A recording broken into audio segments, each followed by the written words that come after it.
In this screencast, we'll be covering the founding documents and the principles of democracy that come from those documents. We will be looking at how the topic connects to state and local standards, such as the core learning goals developed by the state, as well as the connection to the BCPS curriculum. We'll be reviewing the principles of democracy, making some modern day and historical connections. We'll be looking at connections to historical and founding documents, applications within the documents, and connections to the HSA with some examples of practice questions. We'll be starting today with a look at the core learning goals because they're our go-to for what is testable and what students need to know for the HSA. We'll be focusing on core learning goal 1, expectation 1, and indicator 1, which asks students to analyze historic documents to determine basic principles and then make connections and applications. To find out what connections students will need to make, you can look to the assessment limits. Here you will find the documents students need to know, when they will be given extra information and don't necessarily need to know the document, and specifically which principles they need to know and be able to connect to historical documents and real-world situations. At the local level, we see a connection to the Baltimore County Public Schools curriculum for the American Government Guide in Unit 2, the Constitution and Values of Democracy. Specifically, we are trying to get students to answer the essential question, how have the democratic values influenced the past and present? Today, we're specifically going to focus on the past, but maybe some examples of the present as well. To help us figure out how to meet those standards, we're going to quickly review the principles of democracy. They are central to our government and our founding documents and something the students must know for the HSA. One of the overarching themes in our founding documents, and one that connects to many of the other principles, is the idea of limited government, meaning the government power is not unlimited and there are restrictions on what government can do. We see this in documents such as the Declaration of Independence, the Articles of Confederation, and the Constitution, and we'll look at more specific examples of those a little bit later. Central to the idea of limited government is separation of powers. Our founding fathers were fearful of any one person or group getting too much power, so they decided to divide power among separate branches, each having its own specific powers. So the legislative branch can make laws, executive branch can enforce laws, and judicial can interpret them, thereby limiting the power of government and ensuring that chances are one branch isn't going to take over and get all the power.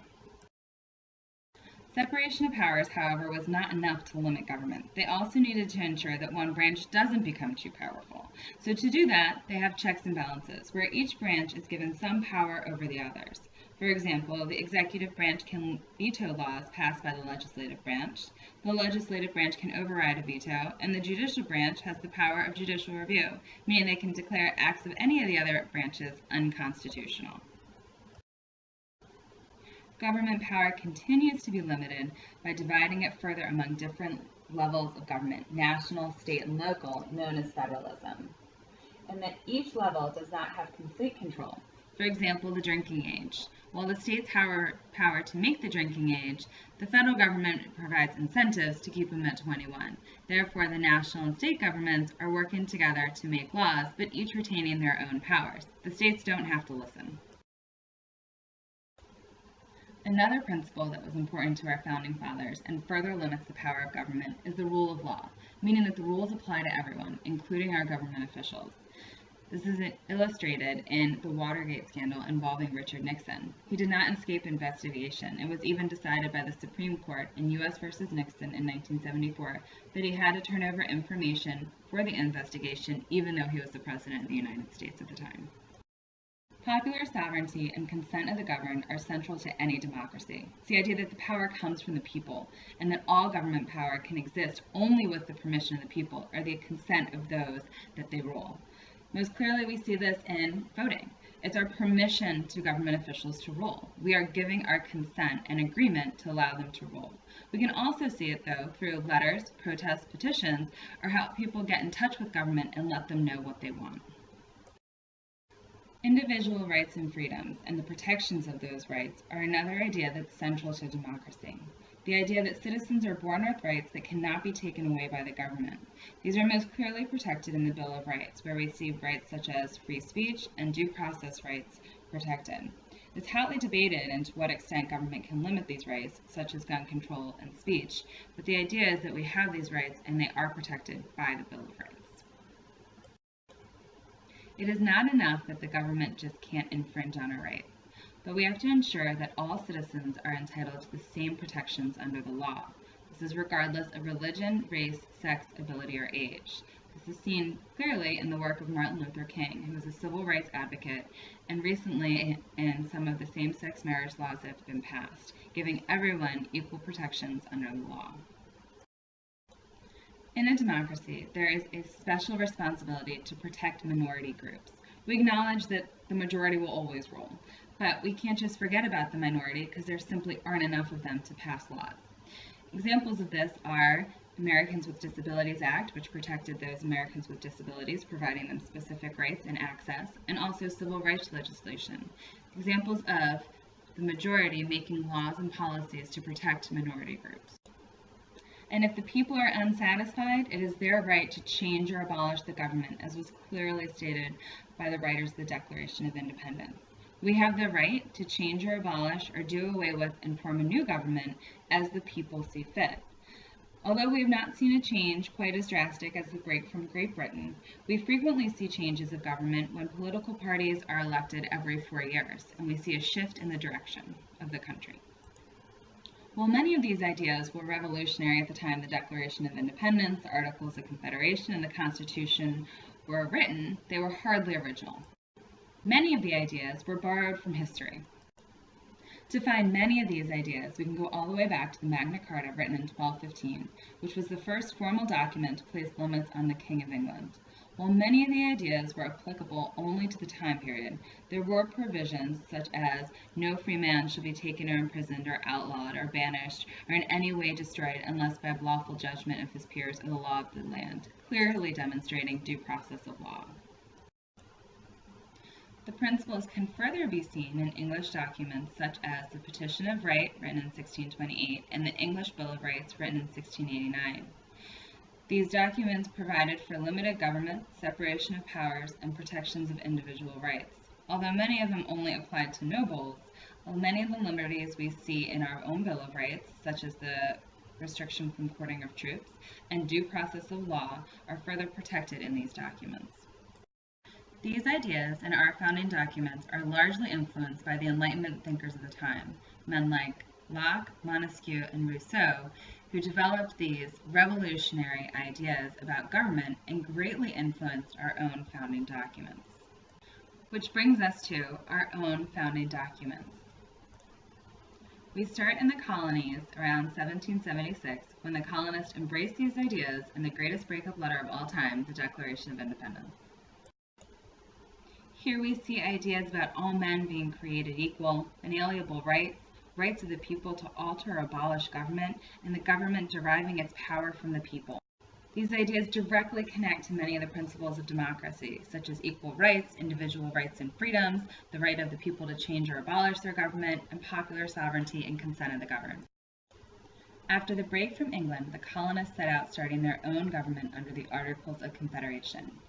Here we start to see many of the ideas that our founding fathers relied upon, such as limited government and federalism. It is, however, a flawed document that will not last.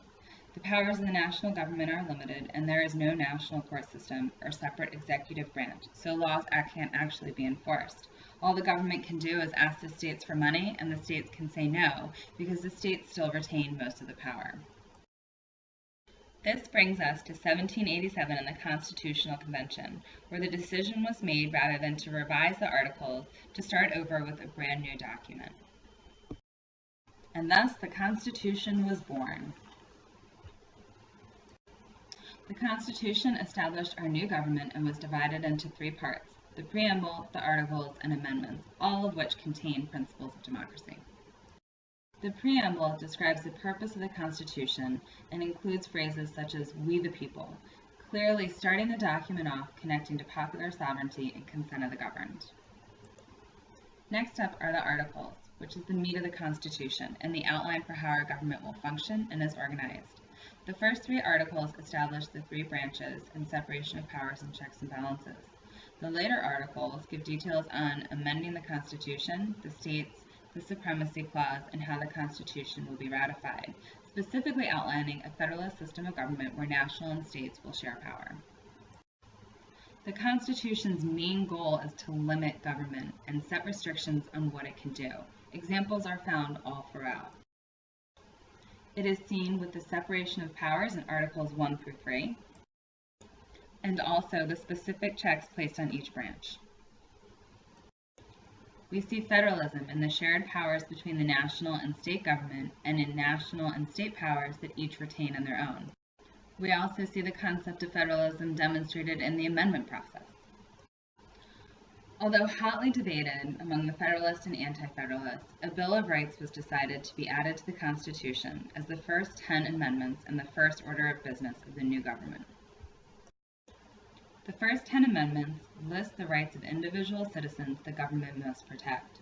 Later amendments, such as 13, 14, and 15, further extend these protections and offer equal protection of all citizens. So how does this all relate to the HSA? First, we need to return to our core learning goals to see what students need to know about the documents and principles, as outlined in red. Looking at the documents, many that we covered, looking at the principles, which we reviewed, and how students need to apply them. More specifically, you can turn to public release items to see exactly how students will need to apply them. We talked about reflected in the questions, such as the Magna Carta's connection to due process, the connection of the principles to the Declaration of Independence and the Constitution, the application of principles to other important documents. Although not listed in the core learning goals, the students are provided information and hopefully can draw out what the principle would be based on what they know about them, such as this example from the Federalist Papers. The individual rights protected by the amendments, and the principle of checks and balances as reflected in the United States Constitution. Hopefully now you have a better understanding of the connection to the core learning goals and BCPS curriculum for the standards, a review of what the principles are, a connection to historical and founding documents and what historical and founding documents students can find these principles in, an application of those principles, and a connection to the HSA.